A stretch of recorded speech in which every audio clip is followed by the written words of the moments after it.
حضرت be be مریم کی ولادت کا واقعہ میں تیسرے پارے کی تفسیر میں سورہ آل عمران میں عرض کیا تھا کہ ان کے ماں باپ نے منت کی تھی، ان کے حضرت بی بی مریم کی ماں حنا اور ان کے والد عمران، انہوں نے منت کی تھی کہ اگر بیٹا ہوگا تو بیت المقدس میں وقف کریں گے۔ پھر وہ بیٹی پیدا ہوئی، پھر بھی انہوں نے بیت المقدس میں وقف کیا، اور جب حضرت بی بی مریم کچھ جوان ہوئیں تو ایسا ہوا کہ اللہ کریم کے حکم سے جبرائیل امین علیہ السلام آئے اور آ کر کے ان سے کہا کہ میں تمہیں ایک بیٹا دینے کے لیے آیا ہوں۔ تو حضرت بی بی مریم گھبرائیں، کہا انی اعوذ بالرحمن منک ان کنت تقیا، اگر تو نیک آدمی ہے تو دور ہو جا، میں اللہ کی پناہ مانگتی ہوں تجھ سے، مجھے آج تک کوئی مرد نے چھوا تک نہیں ہے۔ تو پھر حضرت جبرائیل نے کہا انما انا رسول ربک لاہب لک غلاما زکیا، میں تو تیرے رب کا فرشتہ ہوں، تیرے رب کا قاصد ہوں، بھیجا ہوا ہوں، اور تجھے ایک بیٹا دینے کے لیے آیا ہوں۔ بی بی مریم نے پوچھا، قالت انا یکون لی غلام ولم یمسسنی بشر ولم اک بغیا، مجھے بیٹا کیسے ہو سکتا ہے، مجھے آج تک کسی مرد نے چھوا نہیں اور نہ ہی میں بدکار عورت ہوں، مجھے کیسے بیٹا ہوگا؟ قال کذالک، جبرائیل امین نے کہا ایسے ہی اللہ چاہتا ہے۔ هو علی ہین، قال ربک هو علی ہین وقد خلقتک من قبل ولم تک هو علی ہین ولنجعلہ آیۃ للناس، تیرا رب یہ فرما رہا ہے کہ یہ کام اس کے لیے بڑا آسان ہے، رب تعالیٰ کے لیے بڑا آسان ہے، اور تجھے بغیر کسی شوہر کے ٹچ کیے چھوئے ایک بیٹا دے گا اللہ تعالیٰ، تاکہ اس بیٹے کو اللہ اپنی نشانی بنا دے اور اپنی طرف سے اس کو رحمت بنائے، اور اللہ کا یہ فیصلہ ہے۔ یہ بات چیت ہو رہی کس کے درمیان؟ حضرت بی بی مریم اور حضرت جبرائیل علیہ السلام۔ جبرائیل علیہ السلام اللہ کے فرشتے ہیں، فرشتوں کے اندر یہ بات پہلے سے آپ کو یاد رہے، نہ وہ فرشتے مرد ہیں نہ عورت ہیں، نہ ان کے اندر انسانی فطرت کے تقاضے جو ہوتے ہیں، شہوتیں، وہ بالکل نہیں ہوتی۔ فرشتہ گناہ کرنا تو دور کی بات، گناہ کے متعلق سوچ بھی نہیں سکتا، اللہ نے وہ چیز ہی فرشتے کے اندر نہیں رکھی۔ فرشتوں کے اندر شہوت کا مادہ ہے ہی نہیں، خواہشات نفسانیہ بالکل نہیں، نفس ان کے اندر نہیں ہے۔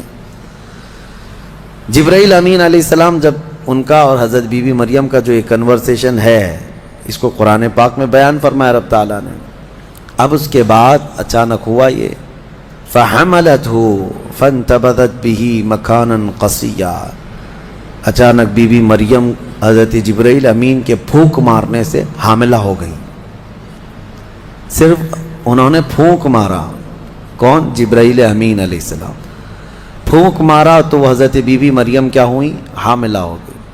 اور جیسی وہ حاملہ ہوئیں تو ان کو خوف ہوا کہ اب قوم کیا کہے گی، تو وہ ایک آبادی سے بہت دور چلی گئیں جہاں کوئی نہ دیکھتا ہو، اور وہ ایک گھنی باغیچے کے جو کھجوروں کے درخت وہاں پر تھے، اس باغیچے میں چلی گئیں۔ یہ ایسا نہیں ہے کہ یہ حمل 9 مہینے کا تھا، بلکہ یوں حمل ہوا اور پھر بچے کی ولادت بھی، زیادہ دن تک کا یہ حمل نہیں تھا۔ بہرحال جب حضرت بی بی مریم بچے کی ولادت کے آثار نظر آنے لگ گئے، قریب ایک باغیچے میں گئیں، وہاں کا تذکرہ بھی رب تعالیٰ فرماتا ہے فَأَجَاءَهَا الْمَخَاضُ إِلَى جِذْعِ النَّخْلَةِ، ایک کھجور کے درخت کی جڑ کو پکڑ کر کے وہ بیٹھی رہیں، اور پھر اس کے نیچے سے وہاں سے آواز دینے لگی اپنے رب کو کہ مولا میری حفاظت فرما۔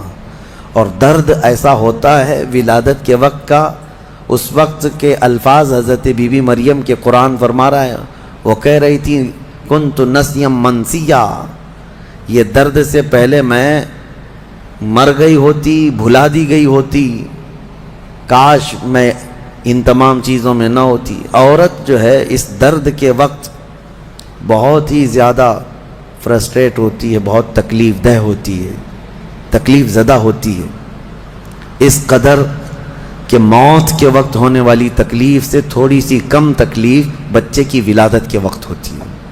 ایک عورت کو یہ آسان چیز نہیں ہے، اس کی تقریباً 40 کے قریب ہڈیوں سے تو روح نکل چکی ہوتی ہے عورت کے جسم سے جب بچے کی ولادت کا وقت قریب آتا ہے. اور وہ موت کے منہ میں جا کر کے واپس آنا یہ معمولی بات نہیں. اسی لیے اللہ تعالیٰ نے قرآن میں اس کا ذکر فرمایا. وہ حمل یعنی عورت جو ہے حملہ وفصالہ 30 شہر، یہ آیت ہے، اس میں اللہ تعالیٰ فرماتا ہے ووضعتہ کرہا، جب وہ بچے کو جنم دیتی ہے تو بڑی تکلیف کے ساتھ دیتی ہے. حضرت بی بی مریم کا بھی جب وہ وقت آیا تو وہ درخت کی جڑ کو پکڑ کر کے آواز دینے لگی، کاش میں اس درد سے پہلے ختم ہو چکی ہوتی، بھلا دی گئی ہوتی. تو رب تعالیٰ کی طرف سے آواز آئی، اللہ تحزنی وقد جعل ربکی سریا، گھبرا مت اے مریم، تیرا رب تیرے لیے آسانیاں پیدا فرمائے گا، آسانیاں پیدا فرمائے گا.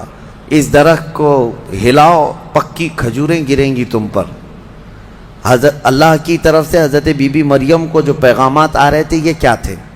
یہاں پر بھی میں بتا دوں، اللہ تعالیٰ اپنے بندوں کو جو پیغامات دیتا ہے اس کے 3 طریقے. ایک وحی ہے جو نبیوں کو دی جاتی ہے، یعنی وہ وحی ہے، اس کو وحی کہتے ہیں، جو اللہ تعالیٰ کا پیغام نبی کو آئے. وحی کے بھی کئی طریقے ہیں، ڈائریکٹ اللہ تعالیٰ سے وہ کلام کر لیں یا کسی فرشتے کے ذریعے سے کر لیں. جیسے جبرائیل امین علیہ السلام جو لے کر کے آتے تھے اور نبیوں کو پہنچاتے تھے، یہ بھی کیا ہے، اس کو کیا کہتے ہیں؟ وحی، وحی ہے. اور اللہ کے ولیوں کو جو پیغامات اللہ کی طرف سے ملتے ہیں، اس میں فرشتہ تو نہیں آتا، لیکن اللہ تعالیٰ ان کو کچھ باتوں کی ہدایت دل میں ڈالتا ہے یا ان کے ذہن میں، دماغ میں وہ چیزیں اچانک اترتی ہیں، اس کو کہتے ہیں الہام. یہ وحی نہیں ہے، یہ کیا ہے؟ الہام. اور عام مومنین کے دلوں میں بھی اللہ ہدایت ڈالتا ہے. آپ کو خود بھی کچھ چیزیں سمجھ میں آ جاتی ہیں، یہ صحیح ہے، یہ غلط ہے، یہ اللہ کی طرف سے دی ہوئی ہدایت. اس کو القاء کہتے ہیں. ہے اللہ کی دی ہوئی ہدایت، لیکن اگر وہ نبی کو ہو تو وحی ہے، ولی کو ہو تو الہام ہے، عام مومنین کو ہو تو القاء ہے. اور کچھ کافروں کو بھی ہوتی ہے. کافروں کو جو چیزیں معلوم ہوتی ہیں اس کو استدراج کہتے ہیں، یعنی وہ بھی کچھ چیزیں معلوم کر لیتا ہے. بہرحال یہ ایک الگ بحث ہے. حضرت بی بی مریم کو یہ الہام اللہ کی طرف سے تھا. اللہ تبارک و تعالیٰ نے ان کو فرمایا کہ درخت کی یہ جڑ کو ہلاؤ، پکی کھجوریں گریں گی. کھجوریں گریں تو اللہ کا حکم ہوا فکلی وشربی وقری عینا، کھاؤ پیو اور اپنی آنکھیں ٹھنڈی کرو. درد زہ اس کو کہتے ہیں، بچے کی ولادت کے وقت ہونے والا درد. قرآن کے اعتبار سے اس درد کے وقت عورت کو کھجور کھانا چاہیے، کھجور سے افاقہ ہوگا، کیونکہ قرآن میں اللہ نے بی بی مریم کو یہ عطا فرمایا. وہ کھجوریں کھائیں اور اس کے بعد اب جو حکم تھا اللہ کا وہ کیا تھا؟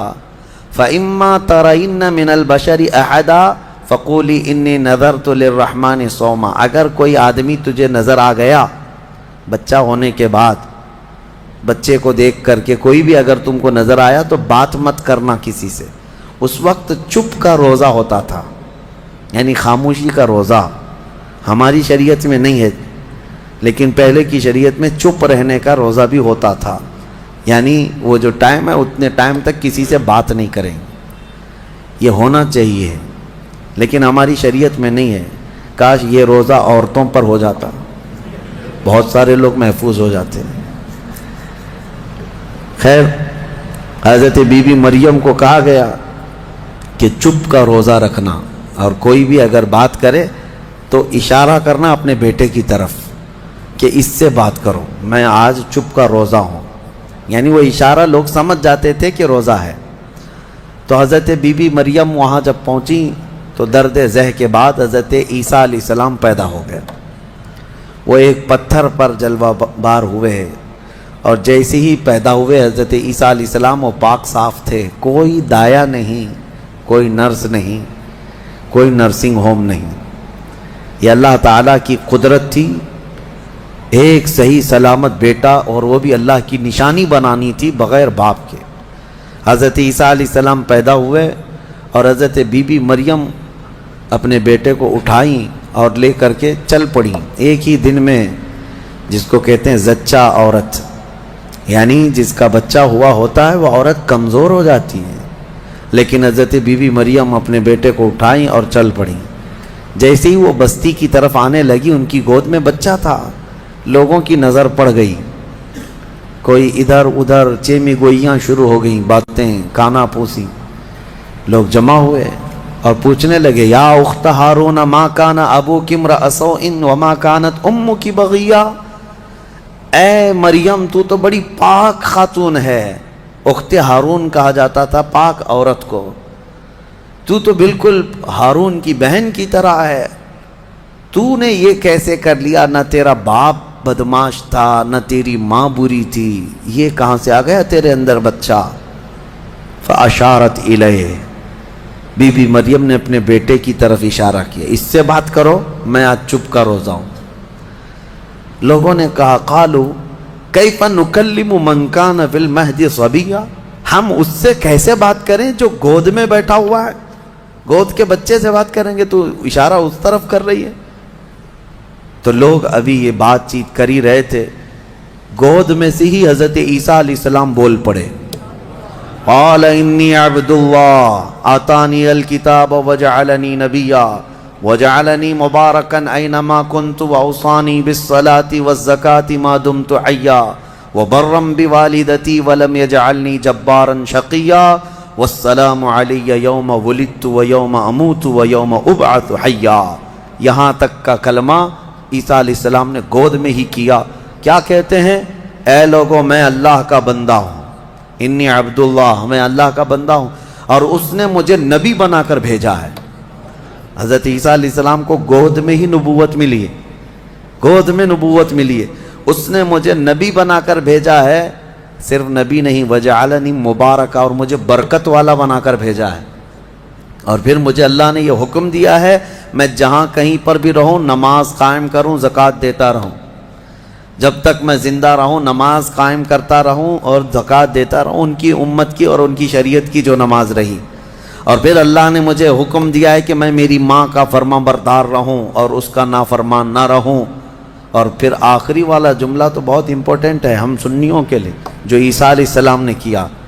عیسیٰ علیہ السلام کی ولادت کا دن، جیسے کہ آج پوری دنیا میں کرسچن بھی مناتے ہیں 25 دسمبر کو، کرسمس جو مناتے ہیں، الگ الگ روایتیں، واللہ عالم جو بھی ان کی پیدائش کا دن رہا، لیکن عیسیٰ علیہ السلام کا یہ جملہ بڑا امپورٹنٹ ہے۔ آخر میں اپنی گود میں انہوں نے کیا کہا؟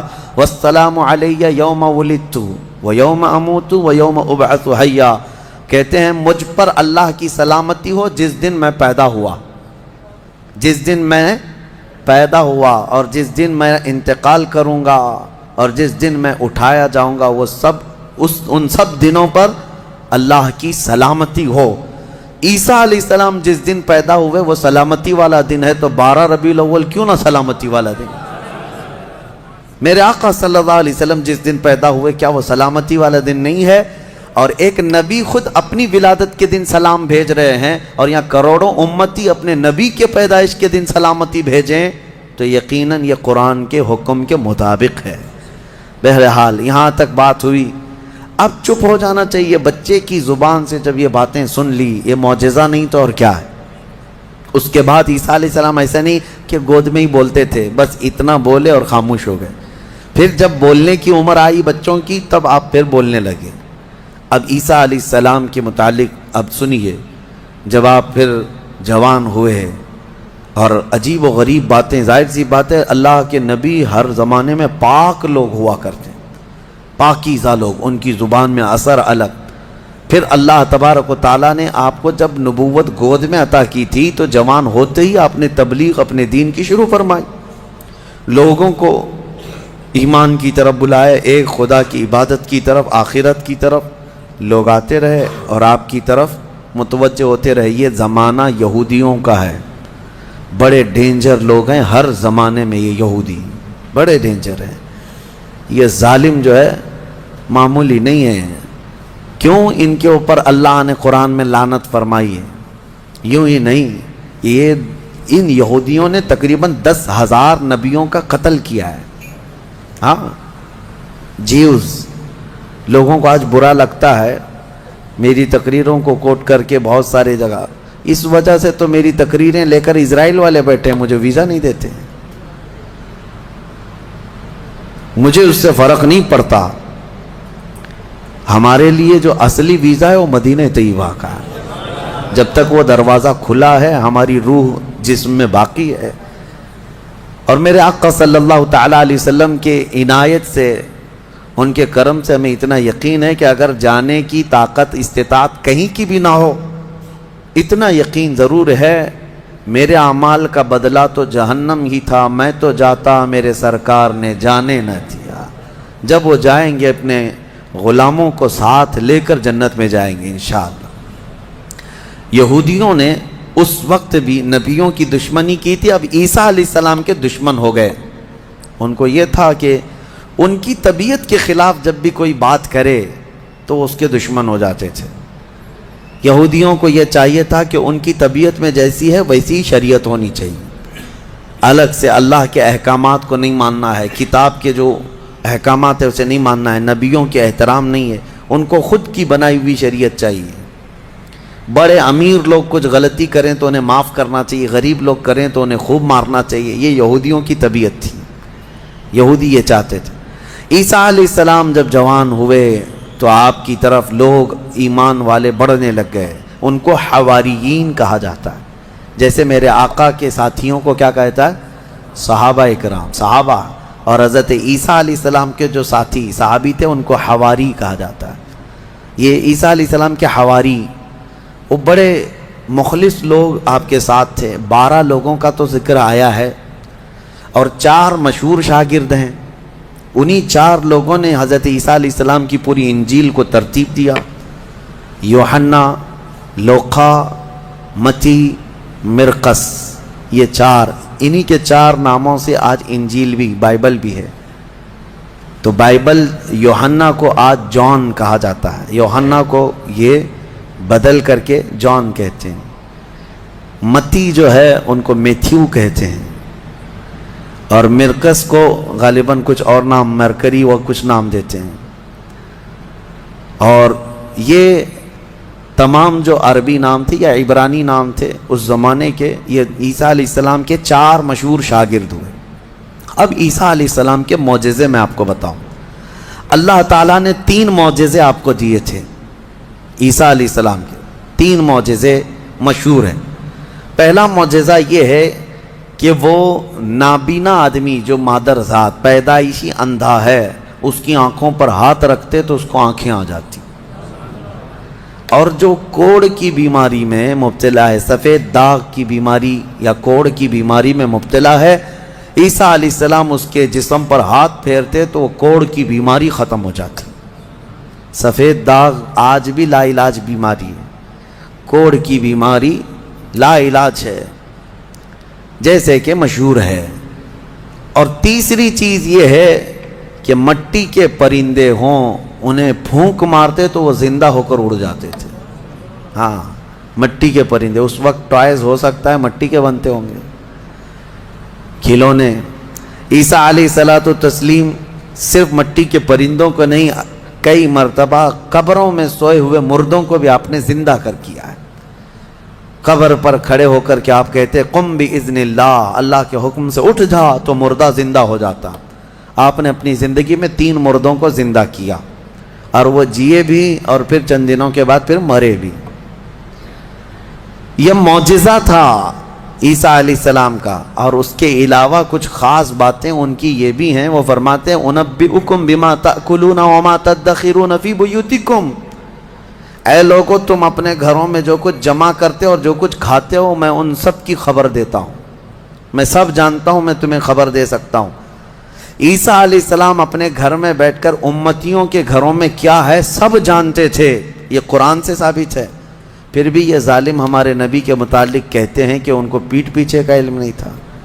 بنی اسرائیل کے نبی عیسیٰ علیہ السلام کے بارے میں یہ یقین ہے، قرآن کہہ رہا ہے وہ اپنے امتیوں کے گھروں میں موجود کھانا جمع کرنا، اس کو وہ جانتے تھے، عیسیٰ علیہ السلام، اور وہ عیسیٰ جو خود میرے نبی کی امت میں آنے والے ہیں، جو اخیر زمانے میں میرے آقا کی امت میں آنے والے ہیں، وہ جب سب کے گھروں کے حالات جانتے تھے تو پھر میرے آقا صلی اللہ تعالیٰ علیہ وسلم اپنے امتیوں کے احوال سے کیسے بے خبر ہو سکتے ہیں؟ الحمدللہ بریلویوں کا یہی کہنا ہے، اور اعلیٰ حضرت فاضل بریلوی رحمۃ اللہ علیہ کا یہ احسان ہے کہ آپ نے صحیح سمت میں جو صحابہ کا عقیدہ تھا وہی عقیدہ ہمیں عطا کیا ہے۔ ہم یہاں سے پکاریں، وہ وہاں سے سنیں، مصطفیٰ کی سماعت پہ لاکھوں سلام، اور کوئی غیب کیا تم سے نہاں ہو بھلا، جب نہ خدا ہی چھپا تم پہ کروڑوں درود۔ حضور پاک صلی اللہ تعالیٰ علیہ وسلم کی نظروں میں اللہ نے سب چیزوں کو عیاں کر دیا۔ اب اس کے بعد ہوا کیا؟ یہ یہودی ظالم عیسیٰ علیہ السلام کے دشمن ہو گئے، کیونکہ آپ کا دین پھیلتا جا رہا تھا، عیسائی بڑھتے جا رہے تھے۔ عیسائیوں کی جب تعداد بڑھ گئی تو یہودیوں کو خطرہ ہونے لگ گیا کہ یہ اب پوری کی پوری حکومت ان کے ہاتھ میں چلی جائے گی، جو برسوں سے ہم لے کر چل رہے ہیں۔ تو انہوں نے حضرت عیسیٰ علیہ السلام کو مارنے کا پلان بنایا، جیسے پہلے نبیوں کو مارتے تھے پھر انہوں نے مارنے۔ آج آپ کو یہ لگ رہا ہوگا کہ عیسائی اور یہودی مل چکے ہیں، یہ جھوٹی ملاقاتیں ہیں ان کی، یہ صرف اور صرف اسلام کی دشمنی میں دونوں اپنی جنگوں کو ٹھنڈی رکھے ہیں، ورنہ ہر زمانے میں سب سے زیادہ خطرناک لڑائیاں عیسائیوں کی اور یہودیوں کی ہوئی۔ قرآن نے بھی کہا ہے۔ ابھی اگر میں کہوں تو لوگوں کو عجیب سا محسوس ہوگا، ہٹلر کا ظلم کیا تھا؟ یہودیوں کے خلاف تھا۔ اور بیت المقدس میں ہرکیولس، جس کو ہرقل کہا جاتا ہے، اس نے تو توڑ کر کے اینٹ سے اینٹ بجا کے رکھ دیا تھا۔ ٹائٹس ایک بادشاہ گزرا عیسائیوں کا، اس نے تو پورے یہودیوں کو ختم کر رکھا تھا، خون سے نہلا دیا تھا پوری زمین کو۔ بہت مرتبہ ان کی لڑائیاں ہوئی، اور جب یہودی پاور میں آتے عیسائیوں کو مارتے تھے۔ یہ جنگیں تو چلتی رہی ہیں کتنے سالوں تک۔ وجہ بھی ہے جنگوں کی کہ انہوں نے شروع کیا، یہودیوں نے عیسائیوں کو برباد کرنے کے لیے انہوں نے پہلے کیا کیا، ان میں گھس کر کے ان کے عقیدے کو چینج کیا۔ پہلے عیسائی ایمان والے تھے، عیسیٰ علیہ السلام پر ایمان رکھتے اور عیسیٰ علیہ السلام کو اللہ کا بیٹا نہیں، اللہ کا رسول مانتے تھے، اللہ کے رسول ہیں وہ۔ یہودیوں نے انہیں گمراہ کیا، پادری بنا بنا کر کے انہیں میں گھسا دیا کہ وہ پادری ایسے چرچوں میں گئے جہاں جا کر کے انہوں نے بائبل کو اپنے انداز سے شرح لکھنا شروع کیا کہ اس کا مطلب یہ ہے، اس کا مطلب یہ ہے، اور پھر بعد والی جنریشن نے اس کا عقیدہ بنا لیا۔ یہ یہودی اسی طرح سے ہماری امت میں بھی گھس گھس کر کے فرقے بنائے ہیں، ان کا کام یہ ہے ہر زمانے میں۔ اور یہ میں ہوا میں نہیں بول رہا ہوں، باضابطہ انہوں نے یہ سب کام کر کے کتابیں بھی لکھی ہیں کہ ہم نے یہ کیا ہے، اعتراف کیا ہے۔ مارکیٹ میں آج کتابیں ملتی ہیں، یہ جو کرتے ہیں، اور اس کے بعد اعترافی کتاب بھی لکھتے ہیں کہ ہم نے یہ کام کیے ہیں۔ بہرحال عیسیٰ علیہ السلام کو قتل کرنے کا منصوبہ بنایا اور ان کے گھر کے اطراف جمع ہو گئے۔